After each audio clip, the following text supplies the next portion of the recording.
नमस्ते। जेडिक्स हिंदी में आपका स्वागत है। मैं हूं टीचर जो और इस वीडियो में मैं आपको हिंदी में निबंध लेखन करना सिखाऊंगी। हाय, आई एम टीचर जो and in this video I am going to teach you how to write an essay in Hindi. कई बार आपको निबंध लेखन के लिए एक विषय दिया जाता है। Sometimes you are given a topic to write an essay. ये बहुत ज़रूरी है कि आप ध्यान दें कि आप कैसे इस निबंध लेखन को प्लान करेंगे। It is very important to put a plan in place to do an essay writing when a topic is given to you.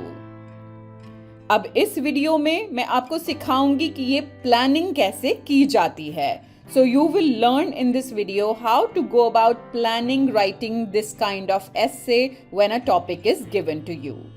इस वीडियो में आपको विषय दिया गया है मेरे शौक। You have been given a topic, my hobbies, और आपको इसके बारे में एक निबंध लेखन करना है। And you have to write an essay on this topic. अब हमारे कई तरह के शौक हो सकते हैं। We can have multiple hobbies, जैसे किताबें पढ़ना, जैसे बैडमिंटन खेलना, जैसे खाना बनाना, जैसे कपकेक्स बनाना, कुकीज़ बनाना, शतरंज खेलना, क्रिकेट खेलना। सो इस तरह से हमारे बहुत सारे शौक हो सकते हैं। आप उसमें से सबसे पहले चूज़ करिए कि आपका मनपसंद शौक कौन सा है जिसके बारे में आप निबंध लेखन करेंगे। We can have multiple hobbies. For example, playing chess, playing cricket, playing badminton, baking cakes, baking cookies, making cupcakes, or just cooking or reading books. So first and foremost, choose the hobby that you like the most. और उसके बाद मैं आपको कुछ plan दूंगी कि आप कैसे उस प्लान के हिसाब से अपने शौक के बारे में लिख सकते हैं। So first, once you've shortlisted your hobby, you just follow the plan and then write few sentences based on that and your essay will be ready in no time. सबसे पहले मैंने यहाँ पर इंट्रोडक्शन लिखा है। हर व्यक्ति का कुछ ना कुछ शौक होता है। ये एक बहुत जेनरिक इंट्रोडक्शन है which means everyone has some hobby that they enjoy doing in their free time, जिसे वह अपने खाली समय में करना पसंद करता है। सो हर व्यक्ति के पास कोई ना कोई शौक होता है। जब आपके पास खाली समय होता है तो आप उस शौक को पूरा करते हैं। So this is a very generic introduction. It can fit any hobby that you like. ये शौक हमारे पूर्ण विकास के लिए बहुत ज़रूरी होते हैं। These hobbies are essential for our overall development. पूर्ण विकास का मतलब होता है ओवरऑल डेवलपमेंट। ये भी एक बहुत जेनरिक सेंटेंस है जिसे आप यूज कर सकते हैं अपनी इंट्रोडक्शन में। ये शौक हमें भरपूर आनंद देते हैं। These hobbies bring us immense joy. Immense joy का मतलब होता है भरपूर आनंद। अब हम देखेंगे कि हम इसे कैसे प्लान करके लिखेंगे। फर्स्ट एंड फॉरमोस्ट आपका पॉइंटर है आपको किसका शौक है। So what is your favorite hobby? What is your hobby?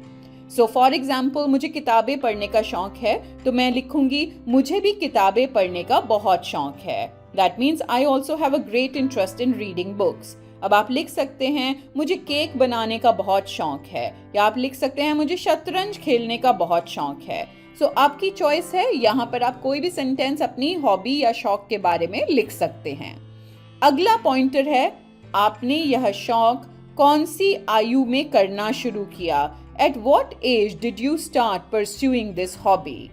अब मैंने लिखा है मेरी माता जी के अनुसार मैं जब 3 वर्ष की थी तभी से किताबें पढ़ना मुझे बहुत पसंद था। So I'm giving reference to my mother. According to my mom, I developed a love for reading books when I was 3 years old. अब सपोज आपको शतरंज खेलने का शौक है। यू कैन से मेरे माता पिता के अनुसार मैं जब 5 वर्ष की थी तभी से मुझे शतरंज खेलना बहुत पसंद था। और मेरी माता जी के अनुसार जब मैं 8 वर्ष की थी तभी से मुझे केक और कुकीज़ बनाने का शौक था। अब इसके बाद अगला पॉइंटर है आपने यह शौक कैसे शुरू किया। So how did you start this hobby. मैंने लिखा है, मेरे इस शौक की शुरुआत तब से हुई जब से मेरी माताजी रोज रात को सोने से पहले मुझे अच्छी अच्छी कहानियां पढ़कर सुनाया करती थी।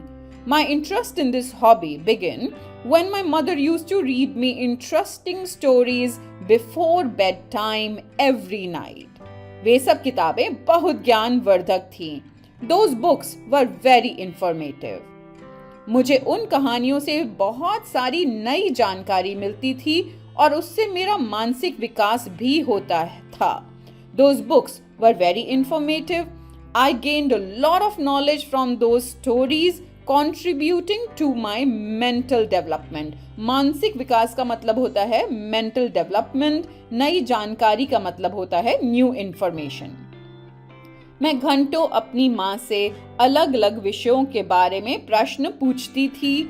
मेरे उन सब प्रश्नों का उत्तर इन किताबों में कहीं ना कहीं छिपा होता था. So I used to ask my mother various questions on different topics for hours, and the answers to all my questions were somewhere hidden in those books. ये मैंने यहाँ पर आपको बताया है कि मैंने ये शौक कैसे शुरू किया. अगर सपोज आप शतरंज के बारे में लिखना चाहते हैं तो आप लिख सकते हैं, मेरे शौक की शुरुआत तब से हुई जब मैं 5 साल का था. मेरे माता पिता हर रविवार को शतरंज खेलते थे, या मेरे दादाजी और मेरे पिताजी को शतरंज खेलने का शौक था. मैं उन्हें देखा करता था और इसी ढंग से मैंने भी शतरंज सीखना शुरू कर दिया. या मेरे माता पिता ने मुझे शतरंज खेलने की एक कक्षा में भेजा और धीरे धीरे 2-3 सालों में मुझे शतरंज खेलना बहुत पसंद आने लगा और यह मेरा मनपसंद शौक बन गया. आप कोई भी कॉन्टेक्स्ट दे सकते हैं. How did you go about starting this hobby? अगला पॉइंटर है, यह शौक करने में आपकी मदद किसने की? Who supported you in pursuing this hobby? इसमें आप लिख सकते हैं, मेरे माता पिता हर सप्ताह मुझे पुस्तकालय ले जाते थे. My parents used to take me to the library every week.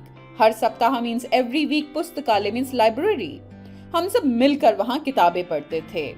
We would all read books together. धीरे धीरे किताबें पढ़ना मेरी एक अच्छी आदत बन गई.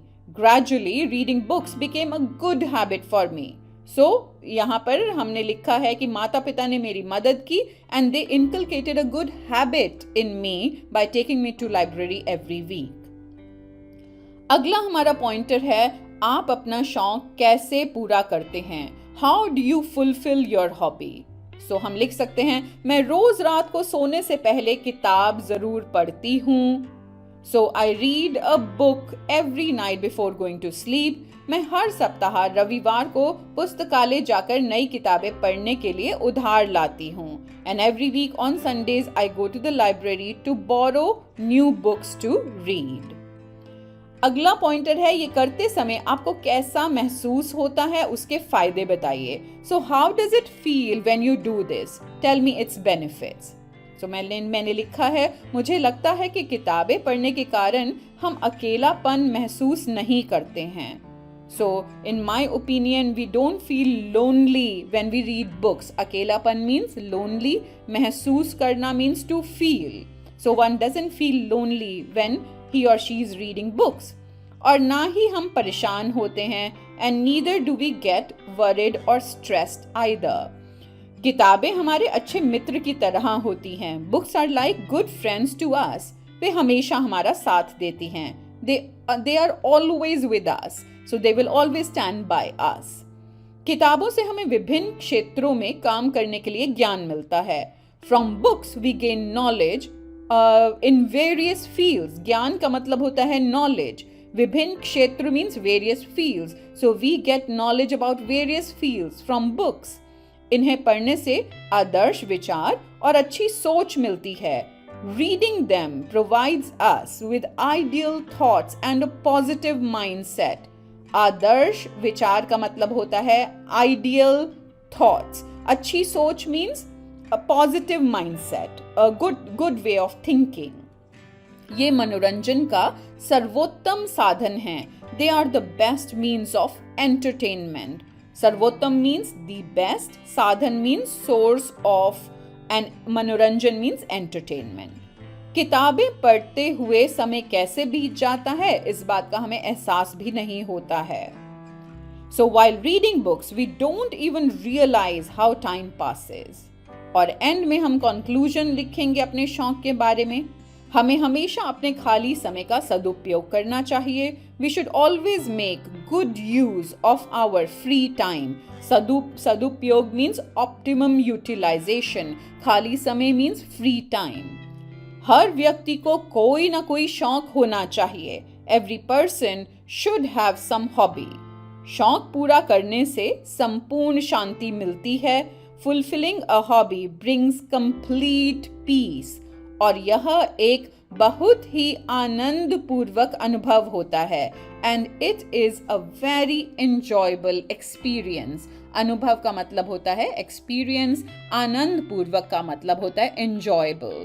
सो एंड में जो हमने कंक्लूजन लिखा है ये भी बहुत जेनरिक कंक्लूजन है जो कि आप अपनी हॉबी के लिए लिख सकते हैं। सो इस ढंग से हम प्लान करते हैं कि जब हमें कोई विषय दिया जाता है तो हम निबंध लेखन कैसे करेंगे। आपके पास जरूर कुछ पॉइंटर्स होने चाहिए, बारी बारी उन पॉइंटर्स का आंसर करिए और आप देखेंगे कि आप बहुत आसानी से निबंध लेखन कर सकते हैं।